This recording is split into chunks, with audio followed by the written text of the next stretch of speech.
Hello, this is The Briefing. I'm Samantha Simmons. Our top stories. The EU publishes a draft of the Brexit Treaty. It could spark a major row with Britain over a possible hard border in Ireland. A blow to Team Trump as the president's son-in-law and senior advisor Jared Kushner has his White House security clearance downgraded.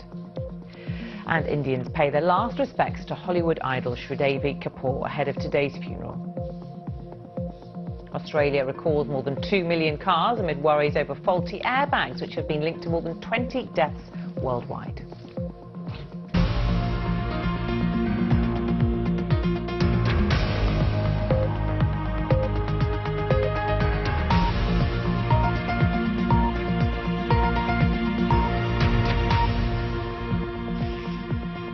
A very warm welcome to the programme, briefing you on all you need to know in global news, business and sport. So the world's first plastic-free shopping aisle has been unveiled today in the Netherlands. Is this the start of the plastic-free revolution? Are you embracing the change or hanging on to your plastic bags? You can be part of the conversation as ever. Tell us what you think. Use the hashtag BBC The Briefing.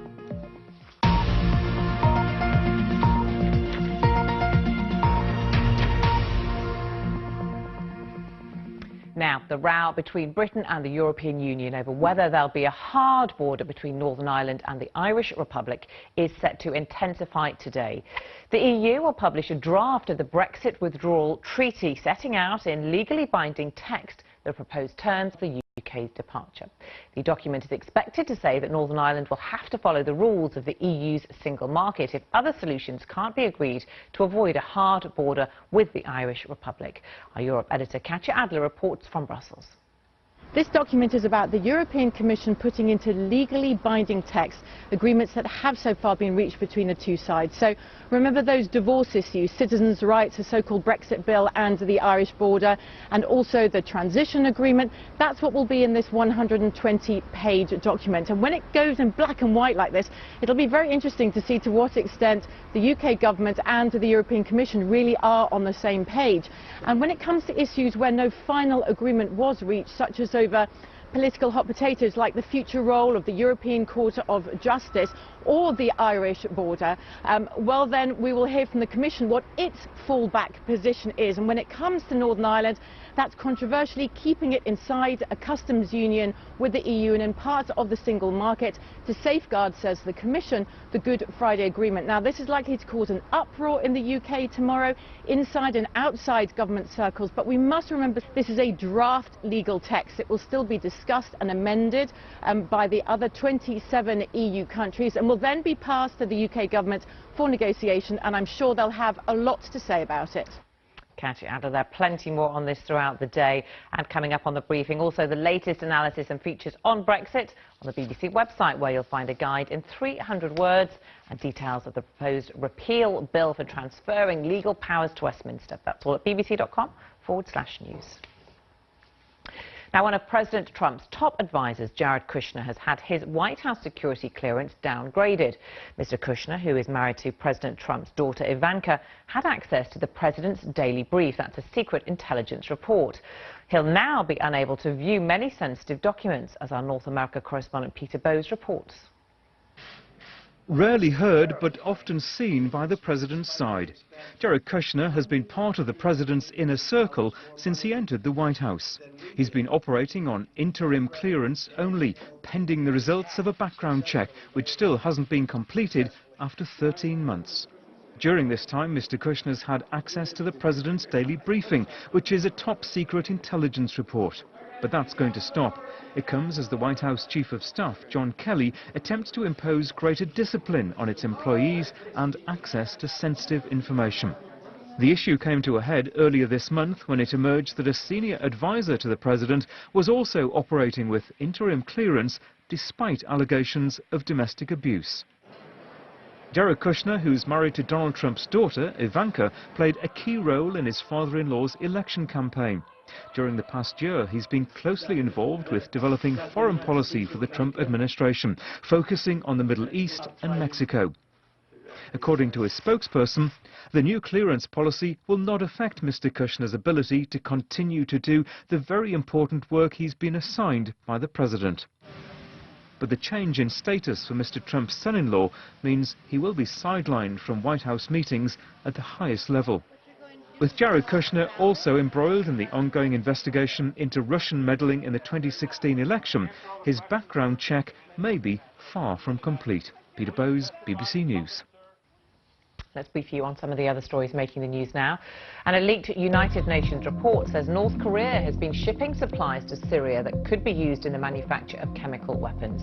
The report by UN experts, seen by several newspapers, says North Korean technicians have also been seen working at weapons facilities inside Syria. Australia has announced a compulsory recall of more than 2 million cars because of concerns over defective airbags. The vehicles include Toyota, Mazda, Ford and BMW cars which contain Takata airbags. The faulty airbags have been linked to more than 20 deaths worldwide and are thought to have been fitted in 100 million vehicles. Several newspapers in Slovakia have printed the last article by an investigative journalist who was shot dead while examining claims that businessmen with links to the Italian mafia were siphoning off EU funds. Jan Kuciak was murdered along with his fiancée. The Prime Minister is amongst many to have appealed for information relating to the murder. The Church of the Holy Sepulchre in Jerusalem has reopened 3 days after Christian leaders closed it indefinitely in protest at plans to tax church properties in the city. The mayor of Jerusalem suspended the tax plans on Tuesday after the Israeli Prime Minister Benjamin Netanyahu said there would be negotiations to try to resolve the dispute.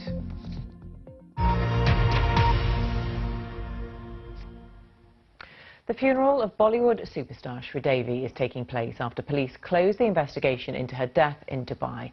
An autopsy ruled the 54-year-old had drowned in a bath after losing consciousness. She was one of India's best-known film stars, appearing in around 300 movies. Well, crowds have gathered outside her home in Mumbai to pay their last respects. Let's get the latest from Mumbai and the BBC's Samir Hashmi, who is outside the family home. And the funeral now just hours away, we think. Right. Actually, her body was transferred from the residence to this hall, the sports complex behind us, because it's a much bigger space over here. The body was brought here about an hour back, and now there are fans who are entering the sports complex to pay their last respect. There's a huge queue which goes down the road. These fans started gathering in the morning, and the gates were open just about 15 minutes back, and now there's a huge line. The cops are trying to maintain security and make sure that the crowd is under control. Now, the body will be kept here for the next 2 hours, after which it will be taken to the cremation center, which is about 4 or 5 kilometers away from here. It will be taken on a truck where her body will be laid on top so that people can pay their last respect even during that route who cannot make it to this place. But there is a huge crowd, and the cops are having a tough time to manage them because they didn't anticipate such a huge crowd, but there's tight security here.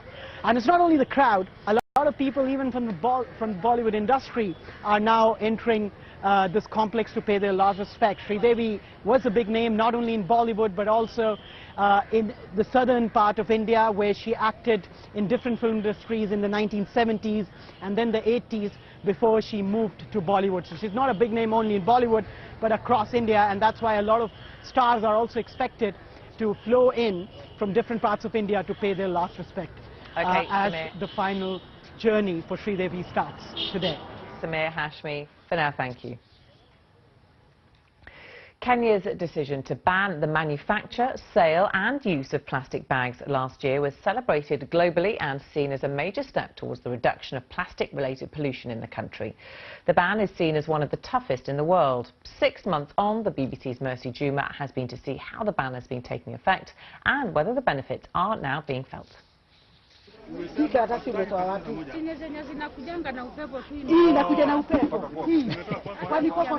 game of cat and mouse. 6 months ago, Kenya banned the use of most plastic bags.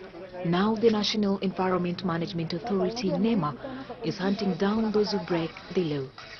We have information that these papers are coming from outside Kenya, mainly Uganda, Tanzania, Somali, and we are trying to follow the lead. In fact, some of the ones that we are finding with the vegetable vendors have a label that it's a product from Uganda, and we are trying trying to pursue many strategies so that these papers can stop coming in. The ban has pushed plastic bags onto the black market, and the government is trying to stop the trade. Retailers left with unused plastic bags were asked to declare their stock and make plans to dispose of them, but few did. 6 months ago, what you could see in market stores across Kenya were plastic bags that are usually given to customers free of charge by the vendors. Today, each one of them has stocked on reusable bags that usually come at an extra cost to the buyer. This is what I use at the moment. I have been going Many around. homes have already adjusted to life without plastic bags. The reusable bags are now a necessity. In the place of flat bags, plastic containers are now used for food storage. The containers are taking a lot of space compared to the plastic bags. And the food that I store in the containers is very little, because if you see the size of the container, that is the only thing I can put there. Maybe I can use it, not even enough for one. I have to remove like 2 containers to fit my family. So the container, despite the fact that containers are big, they're taking lesser food than the way the plastic bags used to be. So I have to look for a bigger fridge that I can put everything, and I'm comfortable with it. Several other African countries have outlawed plastic bags, including Rwanda, Mauritania and Eritrea. But Kenya's ban is seen as one of the toughest in the world. Anyone caught with a plastic bag can be fined up to $500. Manufacturers can be fined up to $40,000. Since the ban took effect, NEMA has arrested around 150 people. Sam Barat is the Chief of Advocacy at United Nations Environment Programme. We need to see the whole of East Africa move together as a bloc on this issue. So if you have a ban in Kenya and then no ban in Uganda, then it's possible for plastic to leak across. But I think what we've seen in the past 6 months is huge progress, which Kenya should be very proud of. They've taken incredible leadership, and they've built a global reputation for really caring deeply about the environment, and it's opening up new conversations about what do we do about plastic bottles. This is the third time officials have tried to cut down on the use of plastic bags in Kenya. Previous attempts were never enforced. Environmentalists are hopeful that this ban will lead to larger measures in reducing pollution in Kenya and beyond. Mercy Juma, BBC News, Nairobi.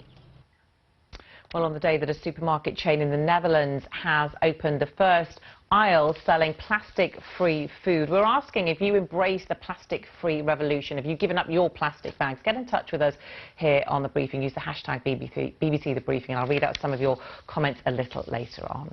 Also coming up on the programme, the silent soldiers connecting new generations with the past, marking a century since the end of the First World War. The Briefing, our headlines. President Trump's son-in-law and senior advisor Jared Kushner has had his White House security clearance downgraded. He now won't have access to many sensitive documents. The EU is set to publish a draft of the Brexit Treaty. It could stoke tensions with Britain over a possible hard border in Ireland. Well, let's stay with that now. Joining me in the studio is Professor Elaine Fahy, reader in European law at City University of London. Welcome to you. Thanks very much for braving the snow. The beast from the east is well and truly here. Let's talk about this issue of Northern Ireland, because it's very much the focus for the British government today. Claims that Brussels is actually making a land grab. What's your assessment of what's happening?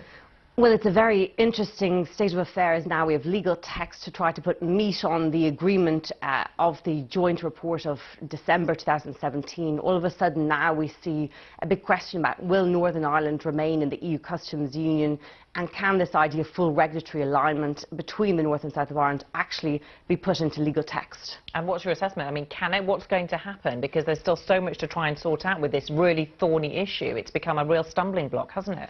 It has indeed, as we've seen from the comments of the Foreign Secretary overnight, that there's a huge question about the practicalities of the enforcement issue. Is it actually possible to have no hard border? We don't see any technical solutions proposed by the UK. And the idea of full regulatory alignment is an enormous legal commitment. So how to do this without also threatening the single market will be the key thing on the EU negotiators' minds.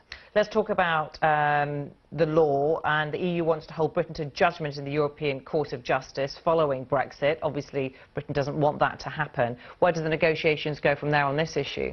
Well, certainly as regards the withdrawal agreement, we see that the EU negotiators are very much clear that the legal text is unambiguous, that there has to be a role for the Court of Justice to enforce EU law in the transition period. Certainly there has to be a specific role while EU law applies. Going forward, there's quite a lot of governance issues under negotiation, and a role for the court seems very likely if there's so much EU law as part of the agreement. Whether or not lots of businesses and companies and so on will be happy for all these matters to go to arbitration, like in so many other agreements, will be very difficult after 40-odd years of membership. Yeah, how much of this document is a negotiating gambit and how much is actually going to translate into legal terms, do you think? Well, I think we're going to see a much more concrete legal solution to what has been agreed, but still it does appear that a huge amount of the legal text will still be fluid and subject to negotiations. It seems very unlikely that questions such as the borders, such as constitutional integrity of the UK and so on, can be resolved here and now.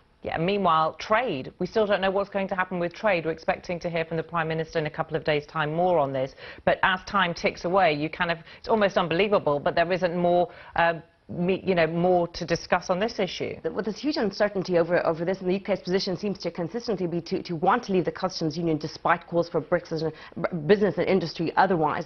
And we see that the EU negotiation position is very clear in this, that it's going to be very difficult to have anything close to a close partnership in the absence of respect for the single market and the customs union itself. OK, Professor Elaine Fahy, really good to see you this morning. Thanks for coming in. Thank you. Here is our briefing on some of the key events happening later. The European Court of Justice will decide whether the UK is able to exclude a Polish national working in Britain receiving employee rights. The Marjorie Stoneman Douglas High School will reopen 2 weeks after 17 people were killed in a shooting in Florida. And President Putin meets Russian Olympians at the Kremlin after their performance under a neutral flag in South Korea was overshadowed by doping scandals. Now, this year will mark 100 years since the end of the First World War. Remembrance events will take place around the world, but organisers face a challenge of connecting new generations to those who lost their lives a century ago. Silhouettes representing fallen soldiers will appear around the UK later this year. It's been inspired by the success of another striking remembrance project from 2014, as our correspondent Robert Hall reports. The Tower of London, 2014. A wave of scarlet flowing around the ancient walls. Every one of nearly 900,000 ceramic poppies representing a British or colonial serviceman who died in the 4-year conflict. The installation was called Blood-Swept Lands and Seas of Red. It made a real connection with the public. An estimated 5 million people came here, and many of them bought a poppy as their own tribute to the fallen. For many of us, the only real links with past conflicts can be found in our cemeteries or on our war memorials. Names from so long ago that it's very difficult for today's generations to make a connection. But what if these men could return to their cities, towns and villages?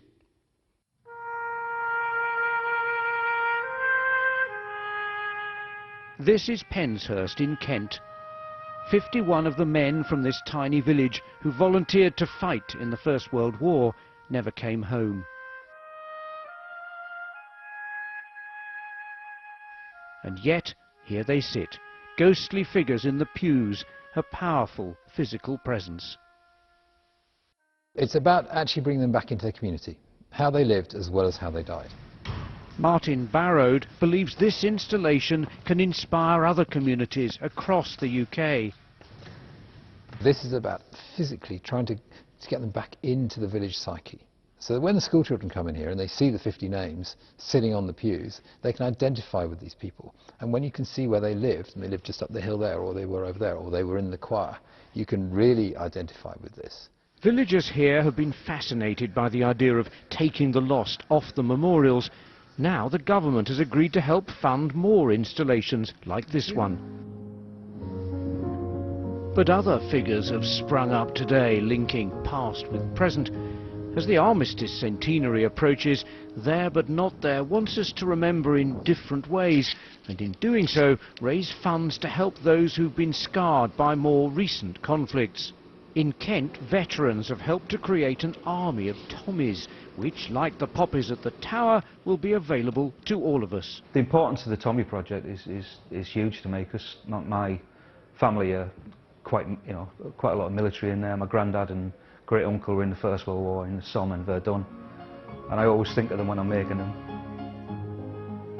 In places of worship, in schools, in public buildings, in fact, wherever people gather to remember, the past can become more real. There's something, I think, very fitting that this should come at the end of 4 years. It brings it back almost to the homely and the local, and that seems to work very well. Robert Hall, BBC News, Kent. Now it's time to get all the latest from the BBC Sports Centre. Now we are talking plastic today. That's our talking point, with the Netherlands opening their first supermarket with a shopping aisle without any plastic. Is the plastic-free revolution well underway? And are you embracing the change or hanging on to your plastic bags for dear life? Let us know your thoughts. We've had these tweets in so far. Ian M. Calvert says, funny how many councils, trading standards and environmental health teams stop shops selling and restricting sales of loose food. Are we now realising that old-style markets and shops are the best way to shop? That's certainly what I remember growing up. My mum coming home with brown paper bags full of fruit and vegetables. Lion Sarath Babu says that's the much-needed one when this is implemented all over. I know it's real tough, but not impossible. It would lead to a better and a greener environment. Let us know your thoughts. Use the hashtag BBC The Briefing. Stay with us. We've got all the business news coming up.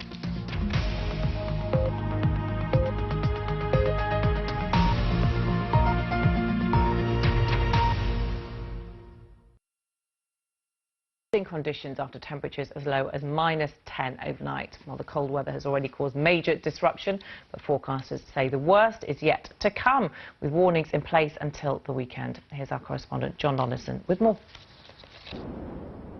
The so-called beast from the east has already left much of Britain under a blanket of snow. This is Kent, which has received some of the worst of the weather so far. On the ground, it's been a much less pretty picture for drivers, with police reporting scores of accidents across the country. In Lincolnshire, 3 people were killed in a crash on the A15 near Baston.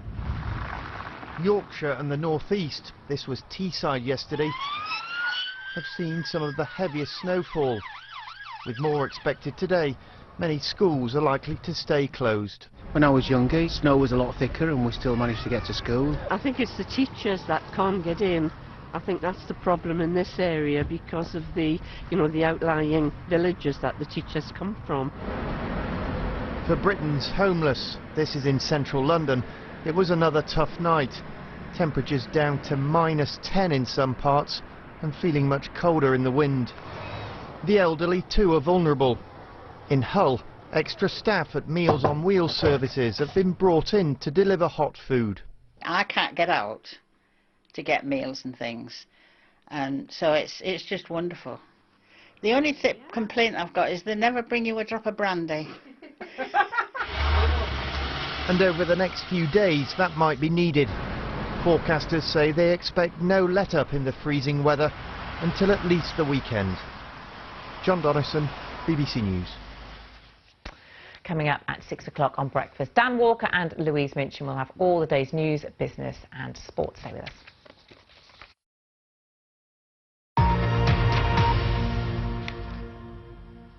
This is The Briefing from BBC News. The latest headlines. The EU set to publish a draft of the Brexit Treaty. It's likely to stoke tensions with Britain over a possible hard border in Ireland. President Trump's son-in-law and senior advisor Jared Kushner has had his White House security clearance downgraded. He now won't have access to many sensitive documents. Time to look at all the stories that are making the headlines in media across the world, and we begin with The Telegraph and the UK Foreign Secretary Boris Johnson, who has suggested in a letter to the Prime Minister Theresa May that Northern Ireland may have to accept enhanced border checks after Brexit. The Arab News leads with US envoy to the UN Nikki Haley, who is threatening to take action against Iran after Russia vetoed a UN security resolution condemning Tehran's support for Yemen's Houthi rebels. The New York Times says Saudi Arabia's world dominance over oil production is waning. The kingdom's position is being challenged by a production boom in American shale fields and the rise of natural gas. The Times asks if diesel owners have had their day after cities in Germany were given the green light to ban older diesel cars. The move comes as the country tackles increasing pollution levels. And The Guardian carries a warning the Earth could be heading for a climate catastrophe. The paper says an alarming heat wave in the sunless winter Arctic is causing blizzards in Europe and forcing scientists to reconsider even their most pessimistic forecasts of climate change. So with me this morning is Jonathan Charles, who's Managing Director of the Communications Department of the European Bank for Reconstruction and Development. Welcome to Samantha, you. hello, Very good morning. Braving the snowy conditions out there. Yes, certainly I have some well sympathy with that Guardian story in the papers this morning. We will talk a bit more about that in a moment. Let's start with the Daily Telegraph, though, and this is the Foreign Secretary, Boris Johnson, raising the prospect of a hard border in Ireland. Is he rowing back, or is he stating the obvious? I think, again, what they're trying to do, Samantha, is it's still square the circle. You know, this impossible circle that the British government is attempting to square, and Boris Johnson is playing into this. This is this whole issue of they don't want to go for membership of the or a customs union, depending on whether you want the definite or indefinite article ahead of that, and they're still scrabbling around for things that will make this work. And yesterday, you know, we had this letter which is picked up here in the Daily Telegraph and other newspapers, this Boris Johnson letter which suggests there's some sort of electronic solution, so you have a hard border between Southern Ireland, the Republic of Ireland, and Northern Ireland,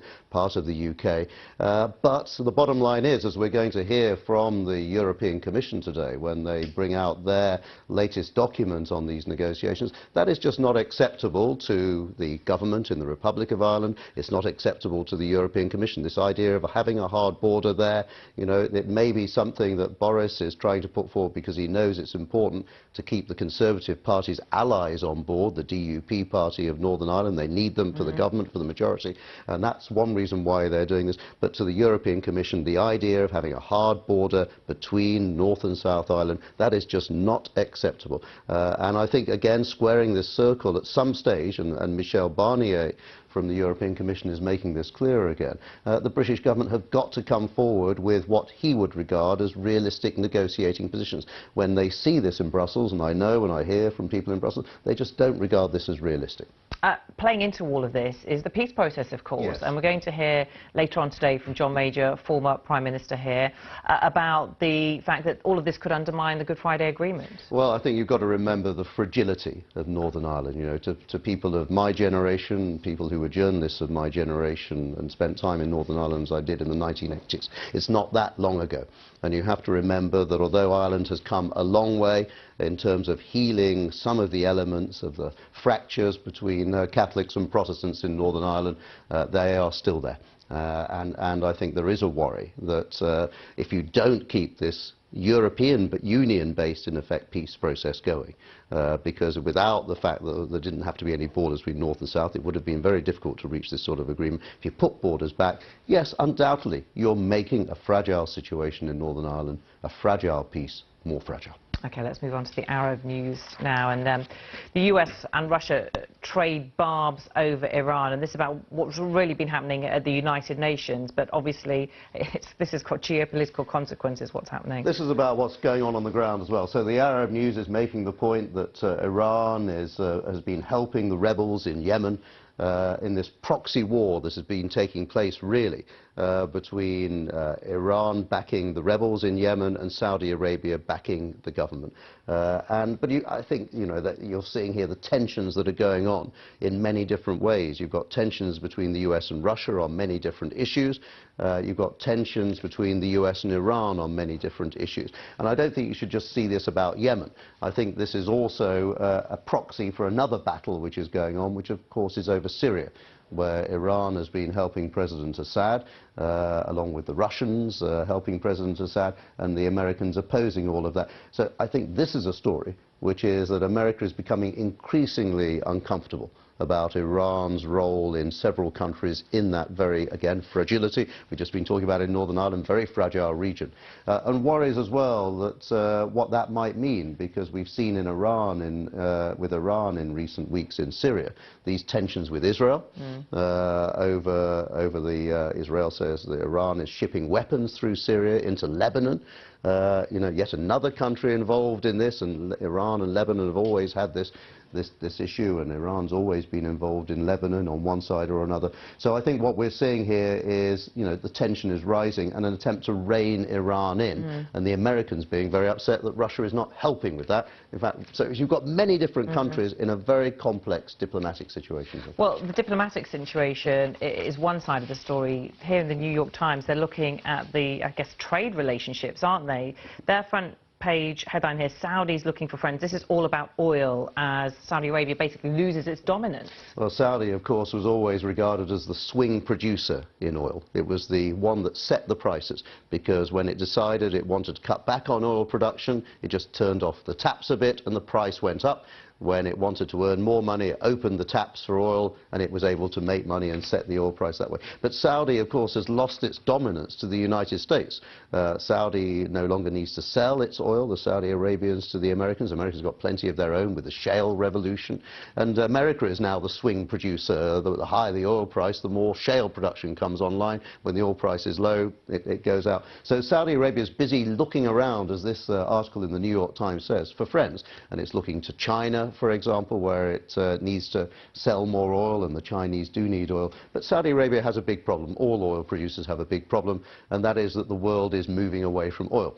You know, you've got situations in many countries now where electricity production is, you know, 30 or 40%, and on some days more than 50% from electricity produced by sustainable sources, from wind, from solar. And at the same time, we've got the gas revolution. A lot of gas, which is regarded as slightly cleaner fuel than oil, is online as well. So Saudi Arabia needs the money from oil, but it's becoming increasingly hard to sell oil. OK, let's have a look at the story here in the Times business page. German cities win the right to ban diesel, something that Angela Merkel's actually kind of not really that happy about. It's been quite controversial. The Germans do love their cars, don't they? They do, yeah, and there are 15 million diesel cars in Germany, according to this story in the Times. We had this court decision by the German court saying cities can get rid of older diesels.